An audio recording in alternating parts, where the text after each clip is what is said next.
Здравствуйте, дорогие друзья! У нас International Main Event в самом разгаре, и ко мне присоединился на этом месте Артур Габлак, который у нас на International в качестве комментатора. Привет, как тебе в новой роли? Привет. Немного непривычно, но в целом хорошо. Что тебе нравилось больше, анализировать или комментировать? Ой, сложный вопрос. Я новичок и в том, и в другом, тем более на ивенте такого масштаба, поэтому и там мне есть чему учиться, есть куда расти, и пока вот этот вот опыт приходит, и я что-то новое из этого извлекаю, мне очень интересно этим заниматься. Вот, судя по фидбэку комьюнити, ты нравишься, как, по крайней мере, как аналитик после квалификаций. Насколько для тебя важен вообще фидбэк от комьюнити? Насколько ты его отслеживаешь? Спасибо большое, комьюнити. В конце концов, я работаю здесь для комьюнити только, исключительно для комьюнити, поэтому, само собой, фидбэк важен. Если бы всем или большей части это не нравилось, то меня бы здесь не было, я думаю. А ты ожидал, что он будет настолько позитивен? Нет, не ожидал. Потому что, знаешь, многих как бы там негативные какие-то комменты могут, знаешь, так чуть-чуть подсломить, вряд ли это твой случай. Нет, если это объективная критика, то я всегда готов ее воспринять, и, может быть, сложилось бы так, что это действительно было бы не мое, почему нет? Ну, теплые слова действительно греют душу, так сказать, приятно, безусловно. Ну, в принципе, комьюнити поспособствовало тому, что ты вот в последний момент оказался на The International, правда, в качестве комментатора, но у тебя было время как-то подготовиться? Или ты готовился к аналитике во время квалификации? Времени не было абсолютно, когда уже там было более-менее понятно, вот, что, скорее всего, поехать не получится, я уже уехал отдыхать, был на море, отдохнул, и потом вот за несколько дней до окончания отдыха, если быть точным, то за 3, мне сказали, что вот, нужно лететь. Я приехал, мне сказали, что нужно лететь, причем в роли комментатора. Я попросил Вилата покомментировать хотя бы один матч с ним, это как раз-таки был финал БТС Америки, и вот, собственно, весь мой опыт, вся моя практика. Понятно. А с кем тебе, в принципе, комфортно было комментировать? Я знаю, как бы, что не со столькими многими личностями ты вот успел этот опыт проделать, но все-таки, как бы, кто тебе по стилю больше всего подходит, там, кто тебя дополняет, с кем Если быть точным, то я кастил всего с 3 людьми, с Вилатом. Я думаю, с ним любому человеку будет комментировать комфортно, потому что он тебя профессионал. Не перекрикивал там? Даже если он перекрикивает, то я сам по себе человек не громкий, мне с ним абсолютно комфортно. Он профессионал в своем деле, он может подстроиться, я думаю, под любого сокастера и как-то взять инициативу в нужный момент в свои руки. Еще я комментировал с Адекватом и с Мейлштормом. С Адекватом хорошо здесь разобщались, поближе познакомились. Если сравнивать их двоих, то с Адекватом было покомфортнее. Мы здесь вместе много общаемся, играем, ходим там вечером, смотрим какие-то достопримечательности в Сиэтле и так далее. А вот за столом аналитики с кем тебе было комфортнее всего делить эфир?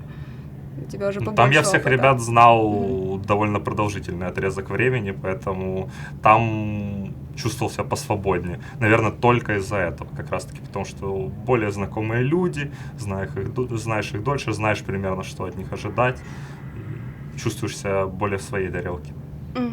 Многим очень нравится наша аналитика, как раз-таки по той причине, что там ребята шутят, вот у них свой юмор, веселье, но многие за это же их и критикуют. Вот как ты думаешь, какой формат все-таки должен быть? Он должен быть более серьезный или Я не знаю, учитывая, фановый? что я человек почти не юморной, я не люблю вот эти шуточки в эфире, то я могу точно сказать, что мне бы хотелось более серьезный формат.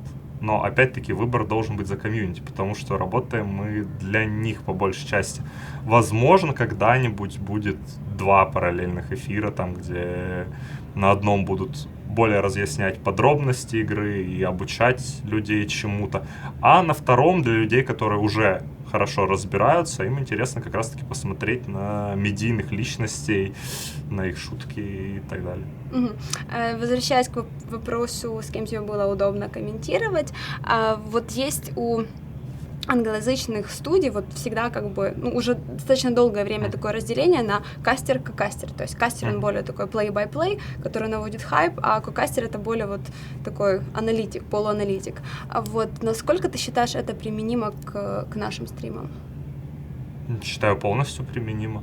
Должен быть лидирующий более человек, и человек, который как-то вот вносит как раз-таки эту самую аналитику, вносит какие-то свои коррективы, потому что если будет два слишком активных кастера, они попросту будут перебивать друг друга, и это будет превращаться в кашу. А если будет два таких аналитика, как бы будет скучно, но... будет скучно, скорее всего. То есть это то, к чему надо идти, да, получается, в наших эфирах? Да, само собой. Нужно стараться совмещать людей. Те или иные кастеры подходят друг к другу, а некоторые нет. Логично. В этот раз на этом интернешнале обсуждалась вот такая возможность того, что будет запущен newbie стрим, вот по аналогии с тем, который был в прошлом году, который вел Perion Flux и Purge. В этот раз вроде бы как обсуждалось, что ты должен был выступать вот в такой вот роли ньюби-стримера. Как ты вообще отнесся к этой идее? Насколько ты думаешь, она была бы, такая работа, интересна для тебя и для комьюнити? Да, мне хотелось попробовать в этой роли, но в последний момент там что-то не получилось по техническим каким-то причинам. Но в конце концов я пробовал уже объяснить своей маме, что такое Dota, что здесь примерно происходит и так далее. Здесь бы пришлось работать как раз-таки для вот этого контингента людей, которые далеки от игры, и стараться пояснить им, что происходит на карте доступными словами, скажем так. Естественно, но как человек, который вот досконально знающий доту, да, можно предположить, что ты будешь как бы объяснять все подробно в каких-то там моментах вот спокойных, затишья, скажем так. Но когда вот на карте какой-то экшен, какой-то замес, наверное, это тоже сложно, как ты знаешь, вот себя заставлять не употреблять такие термины, которые новичку неизвестны. Когда идет замес новичкам или людям, которые смотрят доту в первый раз, им по большому счету, кто там кинул сколько скиллов, каких, и кто сколько ультимейтов использовал, им все равно. А как объяснить вот этот весь месс, который происходит? Счет там такой-то, такой-то, кто-то получил преимущество, кто-то в плюс там подрался. Все, этого достаточно, на мой взгляд. Если нужно что-то подробнее, то это люди уже должны непосредственно идти, пробовать играть, как-то ознакомливаться более детально с игрой. То есть проходить там туториалы, не просто там, да, Dota, давай-ка посмотрю. Хотя бы пройти обучение, да, хотя бы выучить скиллы, и тогда вот им уже попроще будет понимать привычный вот вид каста. Ну, Dota это не, как бы, это не та моба, которая проще всего для понимания новичку, то есть... Я думаю, все мобы одинаковые, примерно, в этом плане. Здесь фэнтезийные, непривычные какие-то выдуманные герои, и нужно понять, что это не шутер, там, где вот ходят 5 на 5, стреляются, этот убил этого, все, конец, понятно. Здесь сложнее. Но тем не менее, есть много людей, которые, вот даже среди моих друзей, которые смотрят Доту, все понимают, но ни разу не играли. Такое тоже есть. Само собой, если ты смотришь какой-то вид спорта или деятельности продолжительное время, ты начинаешь в нем разбираться. Я тоже смотрю некоторые игры, стримы по ним, при том, что я в них никогда не играл. И я довольно неплохо могу разбираться там в том же StarCraft, при том, что у меня игра даже не установлена, я никогда не пробовал играть, или еще в каких-то таких играх. Говоря о новичках, новичках-зрителях, новичках-игроках, вот ты один из таких людей, которые вот способны рассмотреть талант в каких-то юных исполнителях. Вот каким образом вообще ты их находишь? Каким образом ты можешь заметить, что человек перспективный, что ему как бы светит большое будущее в доте? Как? Спасибо, конечно, это лестно. Как просто после личного общения, после взгляда на игру со стороны можно определить потенциал примерный человека.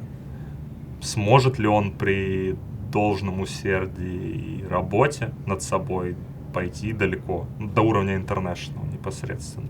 Вот ты многим проложил как бы в путь большой киберспорт. Где ты находишь таланты? Вот в пабах просто? Да, где-то в пабах, где-то чисто случайно встречаешься с человеком, где-то люди сами хотят встретиться с тобой и как-то вот попросить посмотреть, потестить их в команду и так далее. По-разному бывает. Говоря вообще как бы о нашей доте, об СНГ доте, вот мало у кого есть не то чтобы там психолог или физиотерапевт или диетолог, как есть у китайских команд и некоторых американских там или европейских, у них как бы даже у многих нет тренеров, по-моему, ни у кого нет тренеров. Насколько ты считаешь, что это нужно для нашей доты, насколько и когда к этому вообще наша дота придет? И насколько игроки вообще способны воспринять вот такое? Насколько я считаю это нужным, по-моему, результаты на данный момент, вот на третий день плей-оффа, говорят сами за себя. Из 6 китайских команд 5 все еще в игре, вот на данный момент вылетели как раз IG, осталось всего 4 китайские команды. Из СНГ коллективов есть Virtus.pro, которые сегодня в упорной борьбе, молодцы ребята, поздравляем их с этим, пробились в топ-8, посмотрим, что они смогут показать дальше. Китайские же коллективы выглядят, они мало то, что приезжают с тренерами, они приезжают со своими аналитиками, которые как раз-таки... Статистами. Да, подводят статистику по каждой команде и выдают ее перед игрой непосредственно или там за день до игры, со своими психологами, с моральной поддержкой и так далее. И сейчас мы видим, что до гранд-финала, конечно, еще далековато, но в верхней сетке винеров вот уже 3 китайских коллектива, и вот не исключено, что один из них будет в гранд-финале. И ЕГЭ, которых подход похожий, в принципе. Я знаю, у них тоже вроде как есть и психолог, и диетолог. Да, у них есть и тренер, и психолог, и секреты, опять-таки, которые весь год работают с тренером с 1.4.3.7. Да. Даже у ЕГЭ, по-моему, не было тренера. Вот только у секретов. Да, они взяли в последний момент Бульбу на эту роль, вот, приехали с ним на интернешнл. А насколько наша команда как бы в силу своего менталитета готова это воспринять? Вот как бы американцы, да, у них нормально обращаться к психологу, там, к диетологу, у нас же, ну, как бы люди, знаешь, не привыкли к этому вообще. Насколько команды вот готовы именно принять такую помощь? Насколько они будут к этому прислушиваться? Я не знаю, мне трудно об этом судить. Если бы мне предложили такую помощь, если бы я был участником интернешнла, то я бы принял, потому что во вред, как минимум, это вряд ли будет. Вряд ли, что вот будет у вас такой тренер, который прям перессорит команду и как-то там вот станете вы на раздорожье. А любая какая-то частичка, даже любой маленький плюс может сказаться в определенном матче в вашу пользу, и именно это может переломить ход игры. Ну вот у тебя есть опыт тренерства. И мне кажется, ты бы мог бы стать бы мудрым наставником для какой-то команды. Вот ты как-то размышлял на эту тему, ты думал там о тренерской карьере? У нас в СНГ дота-сцене это пока что совсем не развито, поэтому трудно как-то это представить себе. Поэтому пока что, наверное, нет. Если бы всерьез начала развиваться эта сфера, то возможно, почему нет. А вообще, как ты вот видишь свою карьеру будущую? Ты после завершения интернешнла планируешь собрать команду и продолжать играть? Или, может быть, о тренерстве я уже спросила, или, может, ты будешь вот дальше развивать свою медийность и вот развиваться в этом направлении, реализовать себя как медиа-личность, как медиа-персона? Ну вот здесь на интернешнле я уже начал вести Твиттер. Подаренный жотмом. Что будет дальше? Я не знаю, буду стараться как-то сближаться, наверное, с людьми, которым это интересно, с фанатами. По поводу того, что будет после интернешнла, пока что не думал, если честно. Приеду в Киев, там уже будет видно. Мне предлагали играть определенные люди, но я пока никому положительного ответа не давал, потому что нужно подождать, посмотреть, что будет. Ну, да. Мудрое решение. Я думаю, не только в СНГ, но и в Европе, и в Америке весь вот этот регион ожидает большой решафл, потому что уже здесь начались какие-то слухи. Какие ты решафлы предвидишь в СНГ командах после интернешнла с учетом вот этой новой трансферной политики, Valve, которая вот как раз-таки ограничивает период? Предвидеть что-то тяжело, но я не думаю, что кто-то, кроме Virtus.pro, которые вот пока что выступили удачно, да и вообще у ребят вроде микроклимат очень хороший в команде, насколько я знаю, я там общаюсь с людьми, останется играть вот этой пятеркой. Остальные, я думаю, все команды претерпят изменения. Ясно. Ладно. Говоря о твоей медийности, вот я знаю, что всегда был очень высокий интерес к комьюнити, к твоей персоне, но раньше тебя назвать медийной личностью сложно было. Вот сейчас то, что ты начал вести Твиттер, насколько тебе вообще это нравится, насколько ты видишь для себя интерес? Если это людям интересно, то почему бы и нет? Дело в том, что я свободно могу давать интервью, если они будут интересными. Я не люблю отвечать по 10 раз на одни и те же вопросы, и я ценю свое личное пространство. Наверное, в этом как бы ключ вот этой небольшой замкнутости. Во всем остальном я открыт к общению. Я надеюсь, я не сильно повторялась в этом интервью. Нет, вроде бы нет. Хорошо, отлично. Спасибо тебе тогда большое, что согласился, что уделил время и согласился со мной побеседовать. Будут какие-то приветы, пожелания? Да, хочу передать привет всем, кто меня поддерживает, всем фанатам. Спасибо большое комьюнити еще раз за то, что помогли мне очутиться здесь. Привет моей маме, привет моей девушке. Всем всего хорошего. Мама уже разбирается в доте? В доте разбирается слабенько, но интервью и репортажи смотрит. Хорошо, тогда привет, да, привет твоей маме еще раз. Спасибо тебе большое за уделенное время. Удачи тебе во всем. И спасибо вам, что смотрите. Подписывайтесь на наш канал, ставьте лайки. И всем добра.